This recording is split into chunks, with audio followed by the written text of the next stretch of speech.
जब जीवात्मा ठाकुर जी के पास पहुंच जाता है तो माया से दूर हो जाता है, क्योंकि ठाकुर जी का जो सानिध्य है वो माया से परे है, इंद्रियों से परे है, बुद्धि से परे है, मन से परे है। इसलिए उसे श्रुति कहती है मनसा जबियो नैवन नैन देवा अपनवन अपूर्व मर्सक।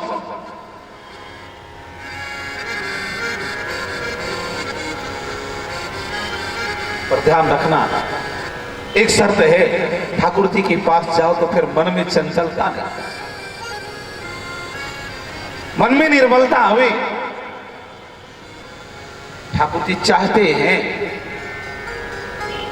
पर चाहते उसी को है जिसका मन सर्वथा निर्मल होता है, क्योंकि निर्मल मन जन सो मोहि पावा, निर्मल मन जन सो मोहि पावा, निर्मल मन जन सो मोहि पावा, निर्मल मन जन सो मोहि पावा,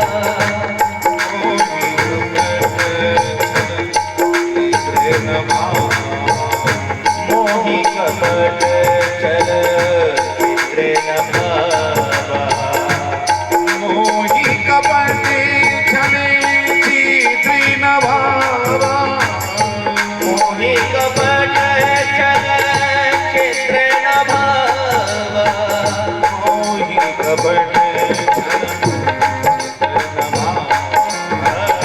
मोहि कपट चल चित्रे न भावा। ठाकुर जी के भक्तों का मन निर्मल होता है, इसलिए ठाकुर जी उन्हें मिलते हैं।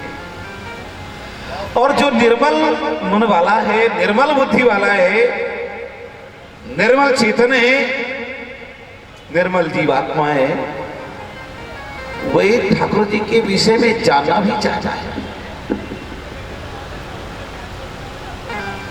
हर व्यक्ति जानने की इच्छा भी नहीं करता।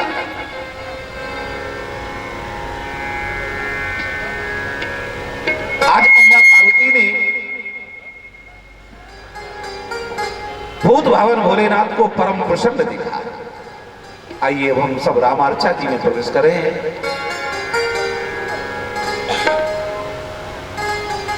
एक समय की बात है, अम्मा पार्वती के वामांक में, जैसे भगवान भूत भावन भोलेनाथ के वामांक में श्री अम्बा पार्वती जी विराजमान थे। देखो भाई, हमको भी ये पता नहीं है कि वामांक में कब कैसे बैठा जाता है, क्योंकि साधु वामांक से दूर रहते हैं, इसलिए आगे पीछे हो भी जाए कोई शब्द तो आप लोग उसको सुधार लेना।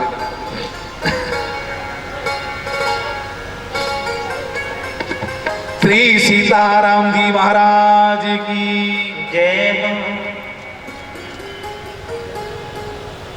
भूत भावन भोलेनाथ भगवान को परम प्रसन्न देखा, और प्रसन्न देख करके आज एक सुंदर सा प्रश्न किया है। श्री चरणों में प्रार्थना की, देखो भगवान के पास जाना है, जाने के लिए किसी न किसी को आचार्य के रूप में वर्ण करना ही पड़ेगा,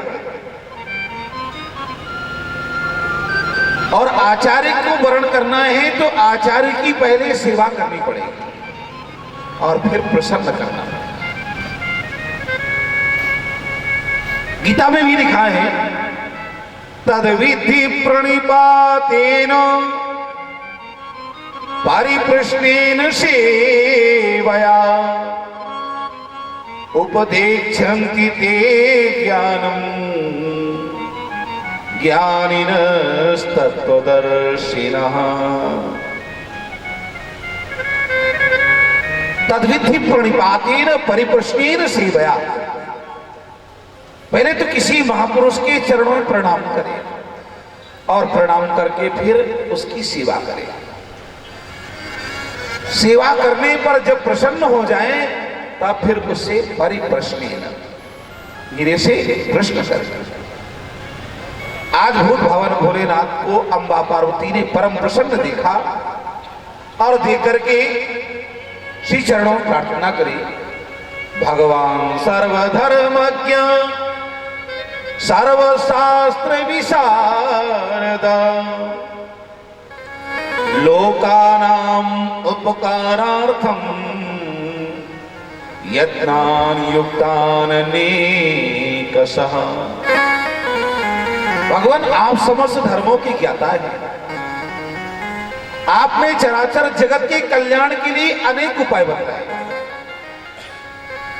तंत्राणि यंत्र जालानि मंत्र भेदाश्च भूरिशा स्तोत्राणि विधान्यैव योग यज्ञ व्रतानि च। आपने अनेक प्रकार के तंत्रों का वर्णन किया है, मंत्रों का वर्णन किया है, यंत्रों का वर्णन किया है, पर संसार के जीव फिर भी सुखी नहीं देखे जाते।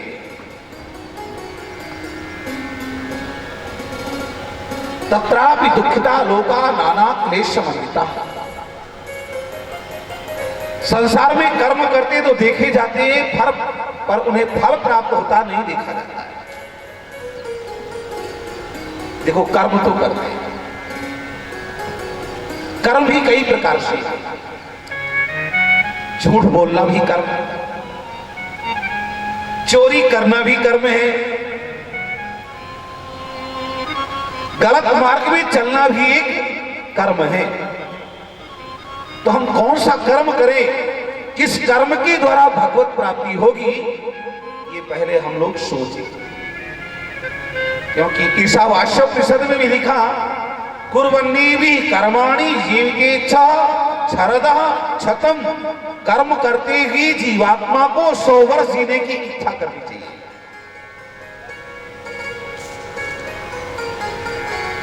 हम 100 वर्ष जीने और सुंदर कर्म करें, पर कौन सा कर्म करें? ऊपर का मंत्र कहता है ईशावास्य इदम सर्वम यत्किंच जगत्याम जगत्तेर त्यक्तेन भुंजीथा मातधा कश्चित् धनम। अर्थात उस परमात्मा के चरणों में समर्पित होना चाहिए जो चराचर जगत में व्याप्त है और उसी का सर्वस्व है। अपना तन मन धन, यहां तक आचार्य कहते हैं कि यो हम ममास्ति यत्किंचित् इहि लोके परत्र च तत्सर्वं भवतोरेव चरणेषु समर्पितम्। इस लोक में और परलोक में जो भी मैं और मेरा कहलाने वाला है प्रभु, वो सब कुछ आपके चरणों में समर्पित है। गोस्वामी जी महाराज भी यही कहते हैं तुम ही निवेदित भोजन करही अप्रभु प्रसाद पटभूषण धरही। भगवान के चरणों में सब कुछ समर्पित करते हैं।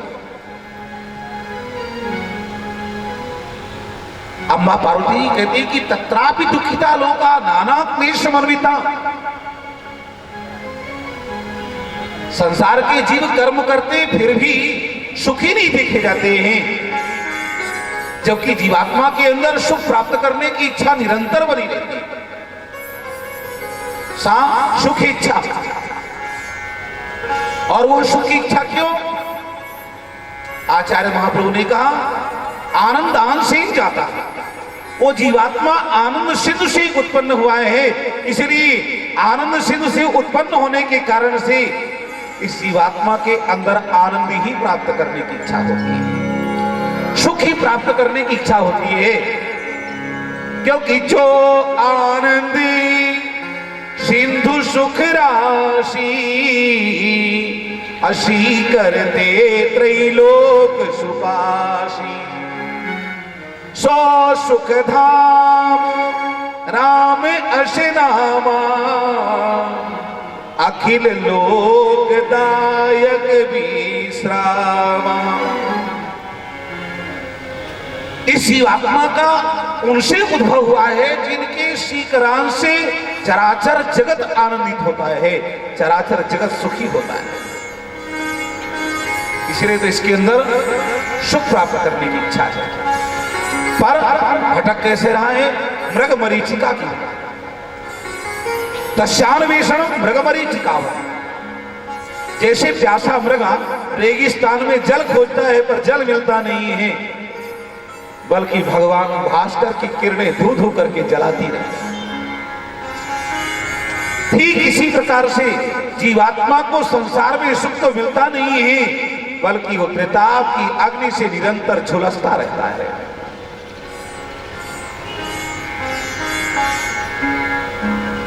भागवतकार भी यही कहते हैं, मृग तृष्णायाम यथा वाला मनयन्ते उदकाशयम् यथा वैकारिकी माया मयुक्ता वस्तु चक्षते।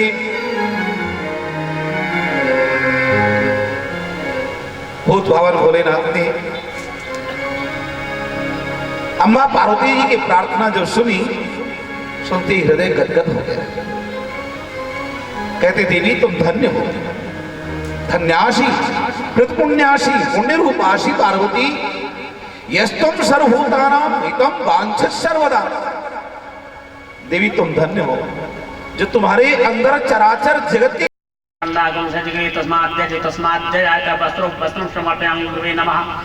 भावना है, अपने सुख की कामना नहीं। जैसे एक वात्सल्यमयी मां निरंतर अपने बेटे को सुखी करने की ही चेष्टा करती रहती है, ठीक इसी तरह से जगदम्बा भी चराचर जगत के जीवों को सुखी देखना चाहती है, उनका कल्याण देखना चाहती है। और कल्याण भी होना है तो इन्हीं भगवान भूत भावन भोलेनाथ से ही होना है। अम्बा पार्वती जानती है कि अगर ये उपदेश करेंगे तो जीवात्मा ग्रहण करेंगे, क्योंकि इनका नाम शंकर है। सम कल्याणम करोति शंकर, जो सम्यक प्रकार से जीवात्मा का कल्याण करने वाला है वही तो शंकर है।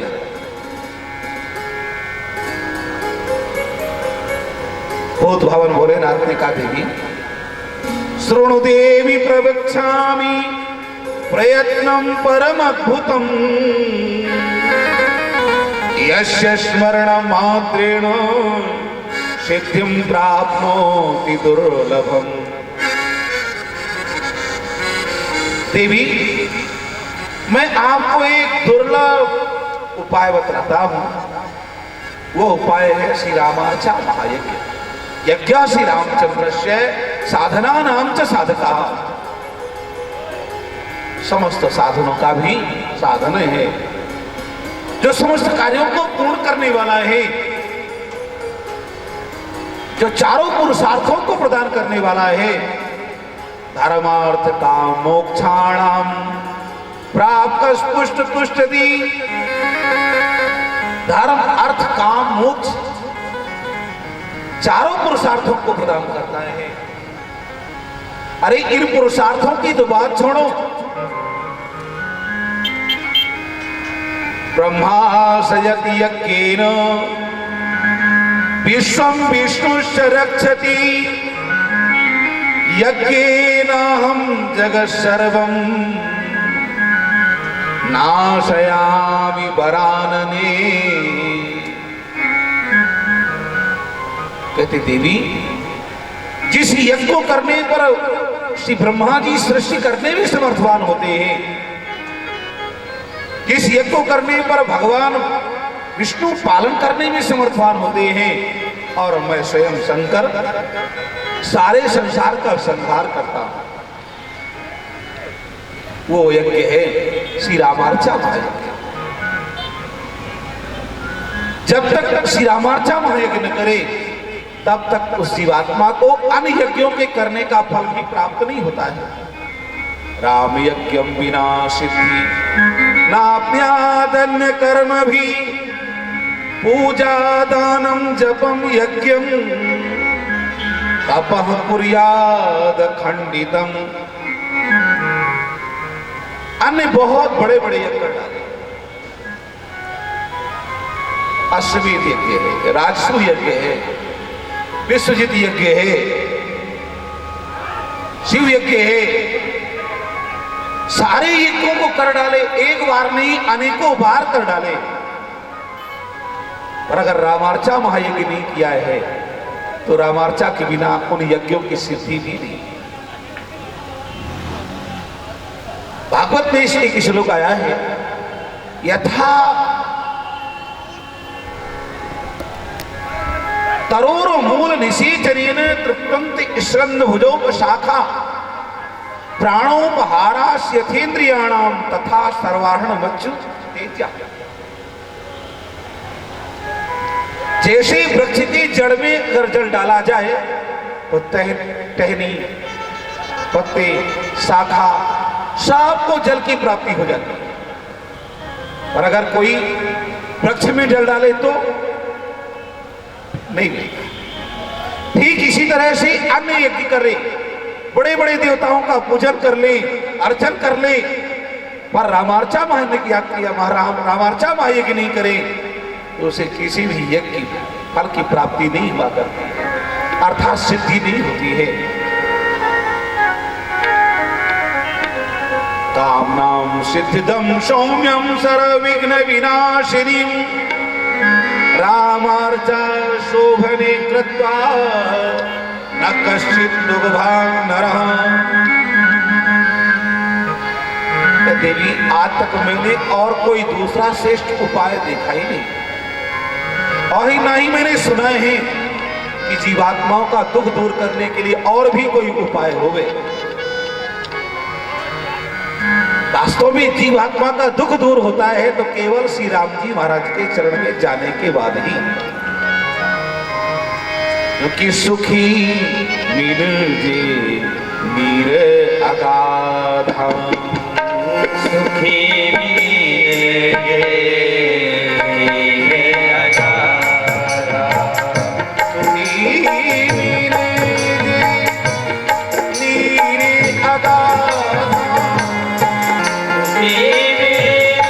जे मीर अगाधा,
जीवात्मा का सारा दुख दूर होता है तो केवल श्री राम जी महाराज के शरण में जाने के बाद ही, अर्थात श्री रामार्चा जी को करने के बाद ही। यहां तक कहते कि आदि व्याधि हरणम वांछादिक फलम फलप्रदम पुत्र पौत्रादिक सुखदम बलवीर्य विवर्धनम। रामार्चा जी करने पर आदि व्याधि का विनाश होता है। देखो जो राम जी के पास जाता है उसके पास आदि व्याधि आती है। क्यों? क्योंकि राम जी महाराज के पास आदि व्याधि रहती है। उनके पास आदि व्याधि रहती नहीं, तो उनकी शरण में जो जाता है उसके पास भी आदि व्याधि नहीं रहती। राम जी रोगी नहीं, जैसे हम लोगों को बुखार आता है, खांसी आती है, जुकाम होता है, सर्दी होती है, हमारे शरीर में फोड़े होते हैं, वैसे ठाकुर जी को नहीं। ठाकुर जी को जुकाम नहीं, उनको खांसी नहीं आती है, उनको किसी हॉस्पिटल पर ले नहीं जाना पड़ता। क्यों? अरोगस तरुणो वाग्मी, आरोगी है, उनके फोड़ा नहीं होता है, अप्रणा। भगवान कभी रोगी नहीं, और जो भगवान के भक्त हो जाते हैं वो भी रोगी नहीं रहते हैं, वो भी सदा सदा के लिए निरोगी हो जाते हैं, क्योंकि भगवान की कृपा से उनके जीवन का भवरोग ही समाप्त हो जाता है।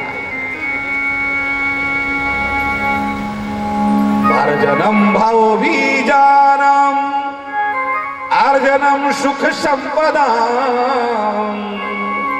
तर्जनम यमदूतानाम श्री राम रामेति गर्जनम आपदाम अपहरतारम दातारम सर्व संपदाम लोकाभिरामम श्री रामम भूयो भूयो नमाम्यहम्।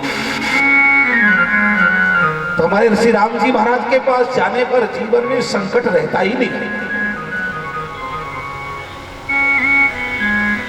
ऐसे जब शरण में जाते हैं तो शरण में जाते ही नाशनम शत्रु सैन्यानाम मित्रवर्ग वर्धनम, शत्रु सेनाओं का विनाश हो जाता है और मित्र वर्गों का सर्वथा के लिए विवर्धन हो जाता है।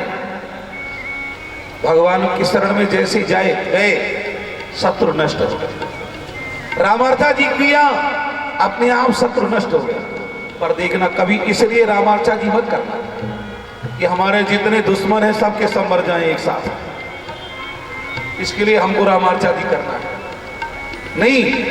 राम जी महाराज की शरण में जाने के बाद, शरणागत होने के बाद अगर तुम्हें कोई कष्ट देगा, थोड़ा भी दुख देगा, तो अपने आप ही विनष्ट हो जाएगा। अरे भाई, दुश्मनों को नष्ट करने के लिए तो अपने छोटे भैया को लेकर के आए। जाके सुमिरन तेरिपु नासा नाम शत्रुघ्न वेद प्रकाशा। श्री कभी भी ऐसा नहीं सोचे कि राम जी महाराज का पूजन करना है, अर्चन करना है, इसलिए कि सारे के सारे दुश्मन नष्ट हो जाए। भगवान के भक्तों का तो वैसे भी कुछ बिगड़ता नहीं है। हो इन बाको बाल भक्त को जो कोई कोटि उपाय करे, अतके नीच जो मीच साधु की, सो पावर तिहि बीच मरे। हिरण्यकश्यप प्रहलाद जी को मारना चाहता था, पर प्रहलाद जी को क्या मार पाया? नहीं मार पाया। प्रहलाद जी का कुछ नहीं बिगड़ा, बल्कि हिरण्यकश्यप का ही जीवन नष्ट हो गया। तो नाशनम शत्रु सैन्यानाम मित्रवर्गी वर्धनम, मित्र वर्गों का विवर्धन होता है, शत्रु सेना का विनाश होता है, जीवन भर की सारी दरिद्रता नष्ट हो जाती है, क्योंकि सुख स्वरूप श्री राम जी महाराज के पास पहुंचे। सौभाग्य संततिकरम सर्वैश्वर्य सुखप्रदम क्षयापस्मार कुष्ठादि महारोगार्तिनाशनम। श्री रामार्चा जी सौभाग्य को बढ़ाने वाली ही, श्री रामार्चा जी सब प्रकार के ऐश्वर्यों को प्रदान करने वाली है। श्री रामार्चा जी सारे के सारे रोगों का विनाश करने वाली, चाहे वो क्षय रोग हो, चाहे कुष्ठ रोग हो, जबकि इन रोगों को राज रोग कहा गया है। सामान्यतः औषधियों से ठीक नहीं होते हैं, पर रामार्चा महायज्ञ करने पर ये सारे के सारे रोग अपने आप विनष्ट हो जाते हैं। ऋण भार प्रहरणम ग्रह विग्रह वारणम। अगर कोई ऋण से दबा हुआ है, रामार्चा जी करने का संकल्प कर लिया या रामार्चा जी कर लिया तो निश्चित ही उसे ऋण से मुक्ति मिल जाएगी। और ग्रह भी ग्रह वारण, ग्रहों से निवारण। बहुत बड़े बड़े ग्रह होते हैं महाराज, बुध बृहस्पति शुक्र शनि राहु केतु, न जाने कितने कितने सब लोग मनाते हैं। पर एक समय ऐसा आता है कि ये सारे के सारे ग्रह अपना स्थान छोड़ करके भाग जाते हैं। देखो भाई, छोटा ग्रह तब तक रहता है जब तक उस छोटे ग्रह से बड़ा ग्रह ना आ जाए। अगर उससे बलवान ग्रह आ गया तो छोटा ग्रह अपने आप भाग जाएगा। प्रहलाद जी को कहा कि प्रहलाद जी को एक ग्रह लग गया। पूछा कौन सा ग्रह लग गया? कहा कृष्ण ग्रह कहेगा। प्रहलाद जी को कृष्ण ग्रह लग गया, इसलिए सारे के सारे ग्रह छोड़ करके चले गए। इसलिए हम लोगों को भी अगर रामक ग्रह लग जाएगा तो इन नवग्रहों से कोई कष्ट नहीं होगा। श्री राघवेंद्र सरकार की, श्री रामार्चा महायज्ञ की जय हो।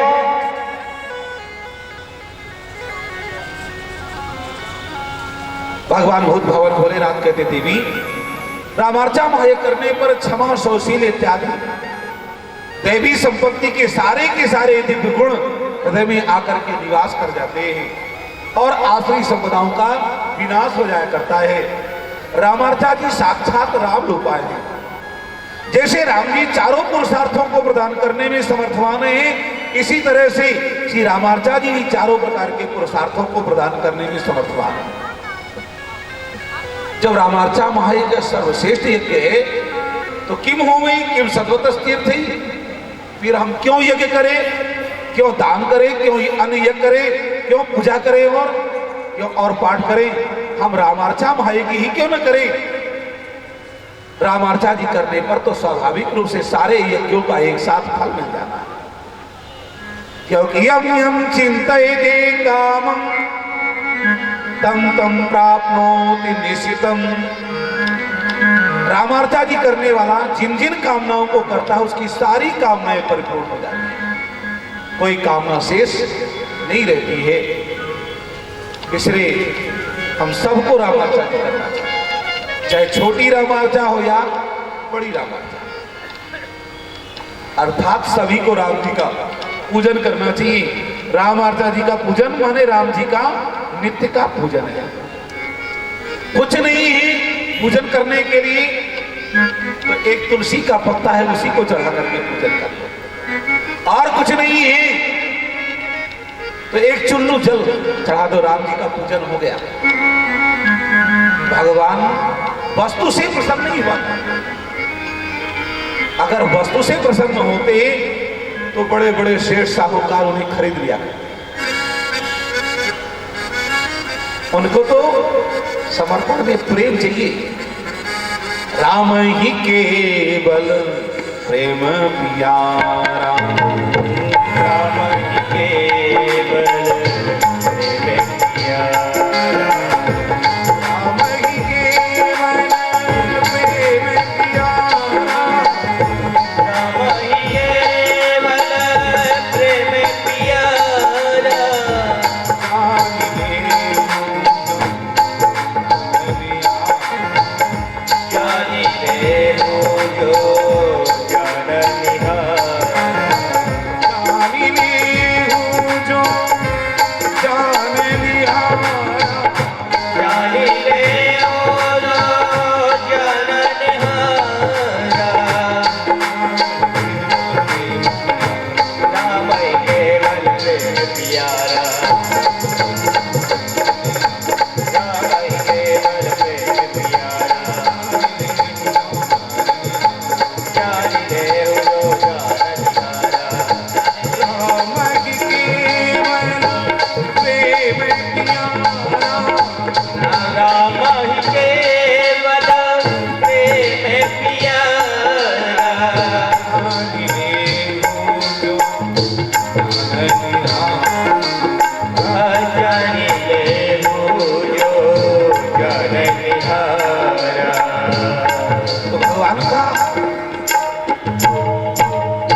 उनके प्रेम से मिलता है। रामार्चा जी कुछ नहीं है, 2 बूंद प्रेम के आंसू चढ़ा दो, राम जी महाराज प्रसन्न हो जाएंगे। कि देवी मैं आपको एक कथा सुनाता हूं। प्रलय के अंत में महाविष्णु की नाभि कमल से श्री लोक पितामह ब्रह्मा जी की उत्पत्ति हुई। ब्रह्मा जी ने अपना उद्गम स्थान खोजना शुरू किया। हजारों वर्ष बीत गए, नहीं खोज पाए। अंततः उसी कमल में आकर के बैठ गए और मन ही मन विचार करने लगे, किम करूं, मैं क्या करूं।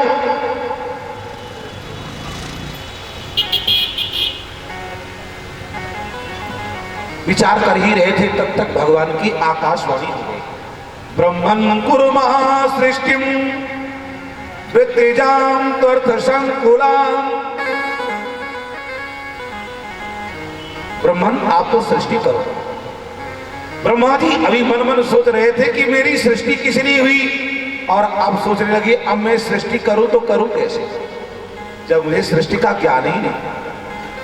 अरे भाई, जब किसी मकान बनाने वाले व्यक्ति को मकान बनाने की विधि मालूम हो तब तो बनाएगा, और जब विधि का ज्ञान ही नहीं तो क्या बनाएगा। तो ब्रह्मा जी सृष्टि करेंगे तो कैसे करेंगे जब उन्हें ज्ञान ही नहीं है। हाथ जोड़ करके प्रार्थना किया, जो मुझे ज्ञान प्रदान करने वाले हैं वो प्रभु मेरे आंखों के सामने प्रकट हो जाएं और आज्ञा प्रदान करें, मैं कैसे सृष्टि करूं। हाथ जोड़ करके जैसे ही प्रार्थना किया तब तक नारायण भगवान प्रकट हो गए। लो श्री नारायण भगवान की जय हो।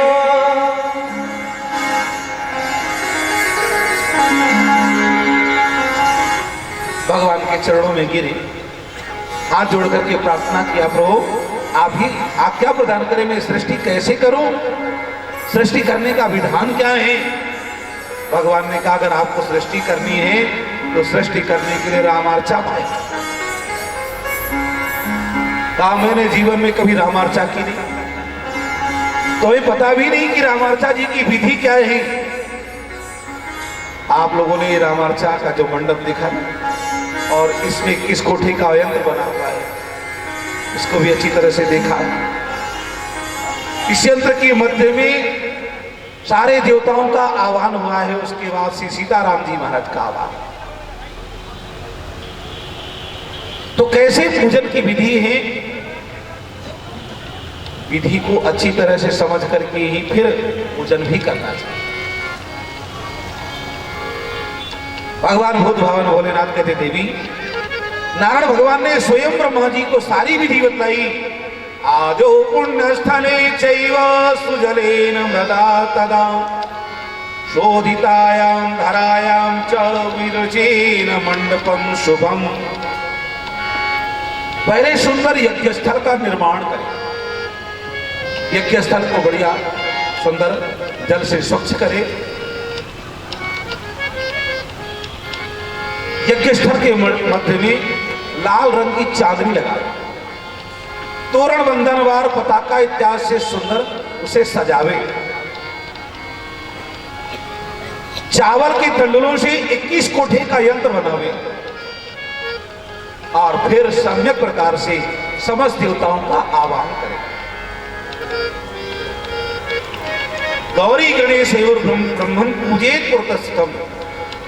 गौरी गणेश जी का पूजन पूर्व दिशा में करें, महालक्ष्मी जी का दक्षिण दिशा में, महादुर्गा जी का पश्चिम दिशा में, सिद्धि और बुद्धि का ईशान कोण में, अग्नि कोण में लोक माता जी का, नैऋत्य कोण में महादेवी जी का, वायव्य कोण में देव माता जी का आवाहन करके पूजन करें।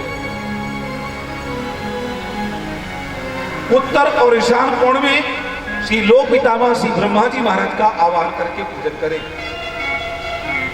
पूर्व और ईशान कोण के मध्य में ही 10 दिक्पालों का और नवग्रहों का आवाहन करके पूजन करें। पूर्व और अग्नि कोण के मध्य में 10 दिक्पालों का आवाहन करके पूजन करें। अयोध्या का श्री अयोध्या जी का मध्य में आवाहन करके पूजन करें।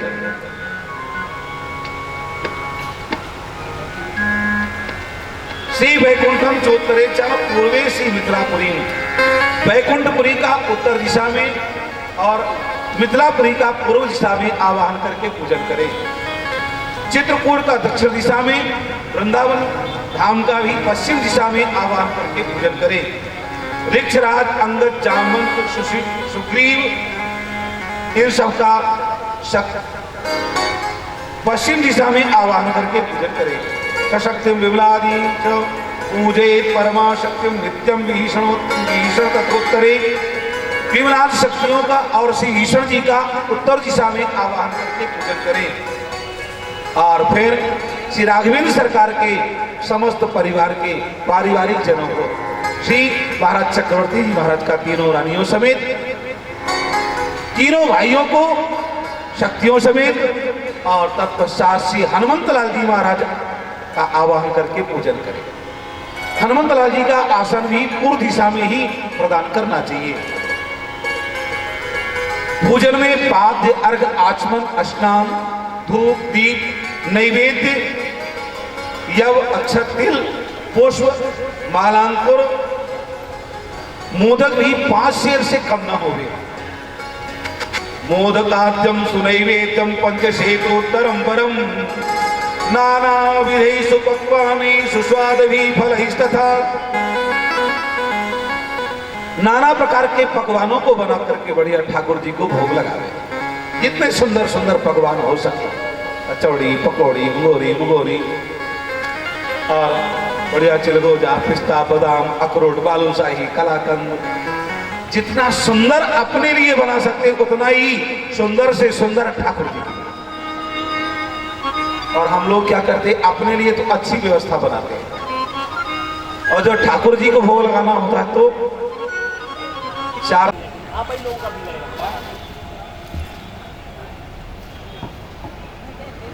हाँ, पहले चंदा लगाइए। हाँ, तस्मात् अज्ञा सर्वत्रिषा नामानि जिगरि छंदा कौंसे जिगरि तस्मात् दे जाए तो ओम त्वां गंधर्वात्मनस्त्वां बृहस्पति त्वामोदे सोमो राजा किद्वानिस्मादमुच्यतो अधिधाप्य कल्प्यन्न मुखं किमस्याश्रेत किं बाहु किमूरूपादौ चेते तुलसीदलं समर्पयामि। पुष्पाणि पहले फूल दीजिए। ओम इदं विष्णुचक्रमे त्रेधानि दधे पद्मा समूढमस्माकं श्रेष्ठाय पुष्पाणि समर्पयामि। पुष्पमाला। ओम मोग्धेः प्रतिमोदतं पुष्पवतेः वृषोवर्यस्वै सजितेर्विरुधः पारिष्टिमः पुष्पमालां समर्पयामि। ओम गुरवे नमः। हाँ, इत्र ओम हिरे भोगैः परेति बाहुं ध्याया हेति परिवाध्वानस्तन्नो शावैनानि विद्वान् पुमात्पुमाध्वं श्रम परिपातुष्टा सुगंधि द्रव्यं पुष्पारं समर्पयामि। ओम गुरवे नमः। ओम श्री सद्गुरुवे नमः। धूप दी जला के दीजिए। हो जाए तो चंद्रमा वनसो जाता चक्षुषुर हो जाए तो श्रोत्राद्वायश पराश्च मुखाद्यम जाए तो धूपम अग्राप्याम दीपम संदर्श्याम च ओम गुरवे नमः। हाँ, वहीं पर रख दीजिए। धूप दीप दिखाया जाता है, हिलाया नहीं जाता। धूप दीप घुमाना नहीं चाहिए, धूप दीप दिखाना चाहिए। आघ्राप्याम दर्श्याम। हाँ, हस्त प्रक्षालना। ओम नाभ्याशीतंत्रक्षगं कृष्णौ देहो संवर्तत पद्भ्यां भूमि दिशा श्रोत्रा तथा लोकामकल्पन नैवेद्यं निवेदयामि। पुनः प्रत्याचमनीयं जलं समर्पयामि। आचमन करा दीजिए।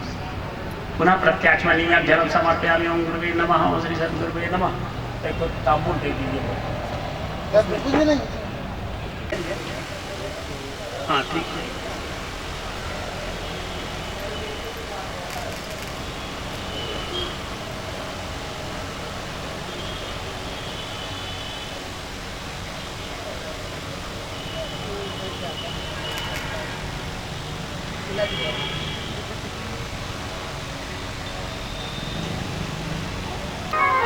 जब जीवात्मा ठाकुर जी के पास पहुंच जाता है तो माया से दूर हो जाता है,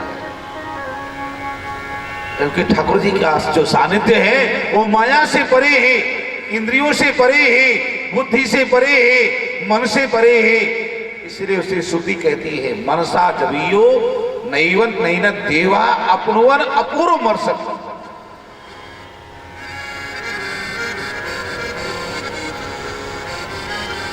पर ध्यान रखना, एक शर्त है, ठाकुर जी के पास जाओ तो फिर मन में चंचलता नहीं, मन में निर्मलता आवे। ठाकुर जी चाहते हैं, पर चाहते उसी को है जिसका मन सर्वथा निर्मल होता है। क्योंकि निर्मल मन जन सो मोहि पावा, निर्मल मन जन सो मोहि पावा, निर्मल मन जन सो मोहि पावा, निर्मल मन जन सो मोहि पावा,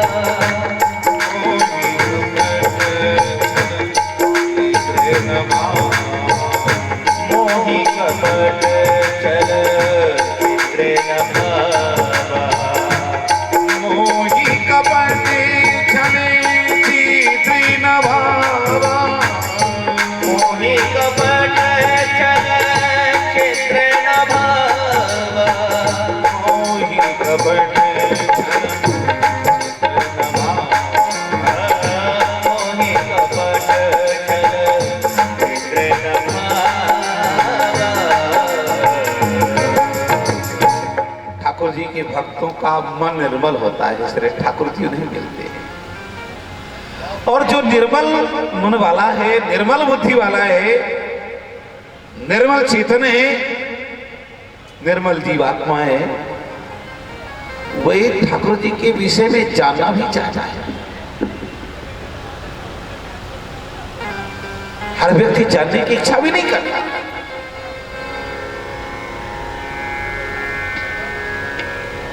आज अम्मा पार्वती ने भूत भावन भोलेनाथ को परम प्रसन्न दिखा। आइए अब हम सब रामार्चा जी में प्रवेश करें।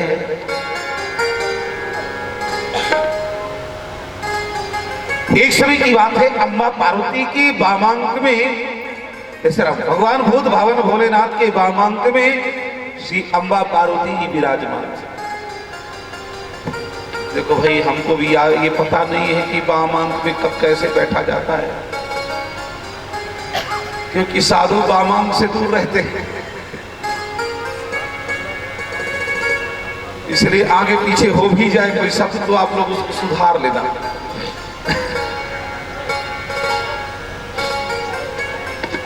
श्री सीताराम जी महाराज की जय हो। भूत भावन भोलेनाथ भगवान को परम प्रसन्न देखा, और प्रसन्न देख करके आज एक सुंदर सा प्रश्न किया है। श्री चरणों में प्रार्थना की, देखो भगवान के पास जाना है, जाने के लिए किसी न किसी को आचार्य के रूप में वर्ण करना ही पड़ेगा, और आचार्य को वर्ण करना है तो आचार्य की पहले सेवा करनी पड़ेगी और फिर प्रसन्न करना पड़ेगा। गीता में भी लिखा है, तद्विधि प्रणिपातेन परिप्रश्नेन सेवया उपदेक्षन्ति ते ज्ञानम् ज्ञानिनस्तत्त्वदर्शिनः। तद्विधि प्रणिपातेन परिप्रश्नेन सेवया, पहले तो किसी महापुरुष के चरणों में प्रणाम करें और प्रणाम करके फिर उसकी सेवा करें। सेवा करने पर जब प्रसन्न हो जाए तब फिर उससे परिप्रश्नेन, धीरे से प्रश्न करें।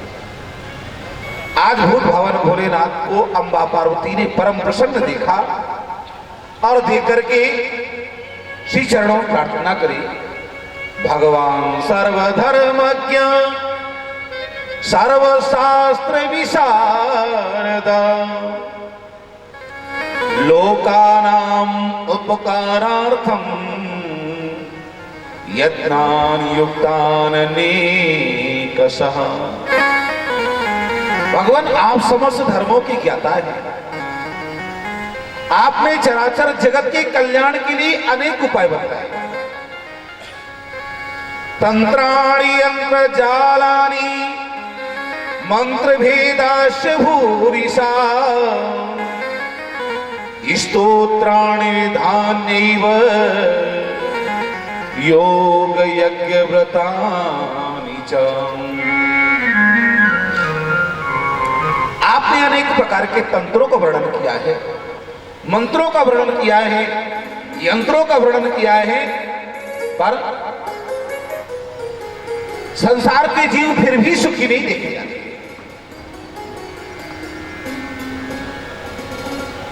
तत्रापि दुखिता लोका नाना क्लेश समन्विता। संसार में कर्म करते तो देखे जाते हैं, फल पर उन्हें फल प्राप्त होता नहीं देखा जाता है। देखो कर्म तो करते हैं, कर्म भी कई प्रकार से, झूठ बोलना भी कर्म, चोरी करना भी कर्म है, गलत मार्ग में चलना भी एक कर्म है। तो हम कौन सा कर्म करें, किस कर्म के द्वारा भगवत प्राप्ति होगी, ये पहले हम लोग सोचें। क्योंकि ईशावास्योपनिषद में भी लिखा, कुर्वन्नी भी कर्माणि जीव के इच्छा छरदः छतम। कर्म करते ही जीवात्मा को 100 वर्ष जीने की इच्छा करनी चाहिए।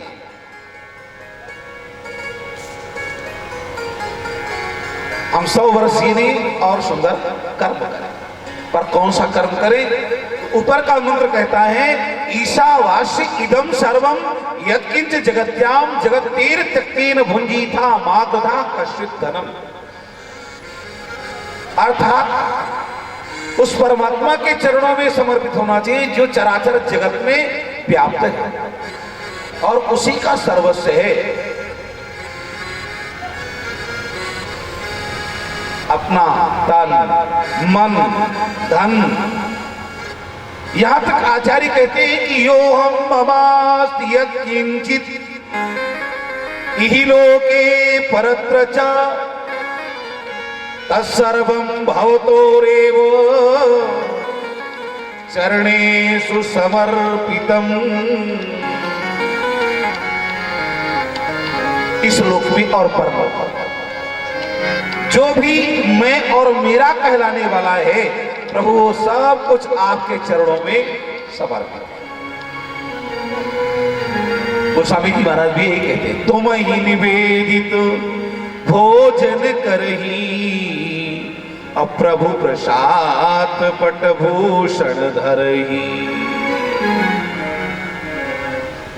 भगवान के चरणों में सब कुछ समर्पित करते।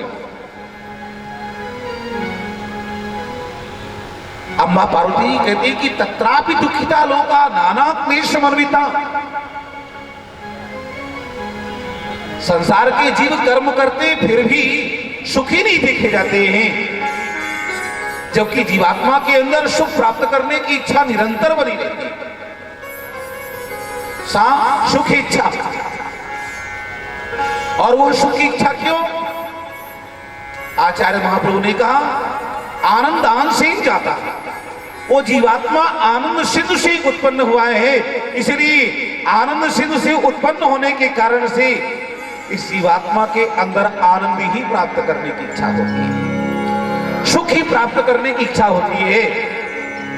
क्योंकि जो आनंद सिंधु सुख राशि असी करते त्रैलोक सुपाशी।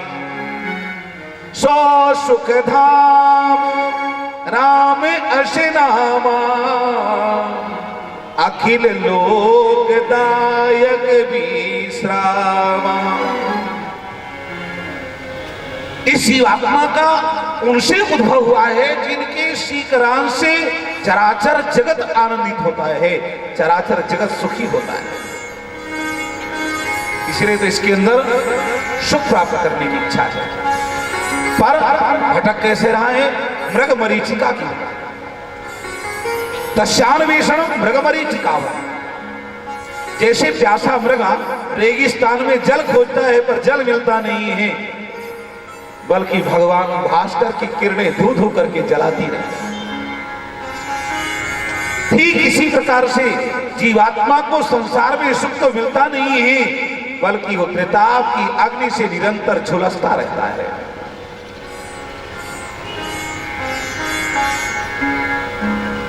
भागवतकार भी यही कहते हैं,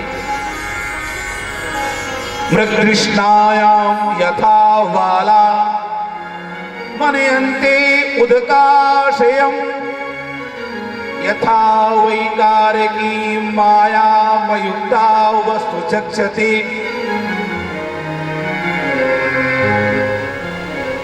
भूत भवन भोलेनाथ ने अम्मा पार्वती जी की प्रार्थना जब सुनी, सुनते ही हृदय गदगद हो गया। कहते देवी तुम धन्य हो, धन्यासी कृतपुण्यासी पुण्य रूपासी पार्वती, यस्तुम सर्वभूतानां हितम वांछत सर्वदा। देवी तुम धन्य हो जो तुम्हारे अंदर चराचर जगत के तस्माद्य तस्माद्य वस्त्रम समर्पयामि गुरुवे नमः।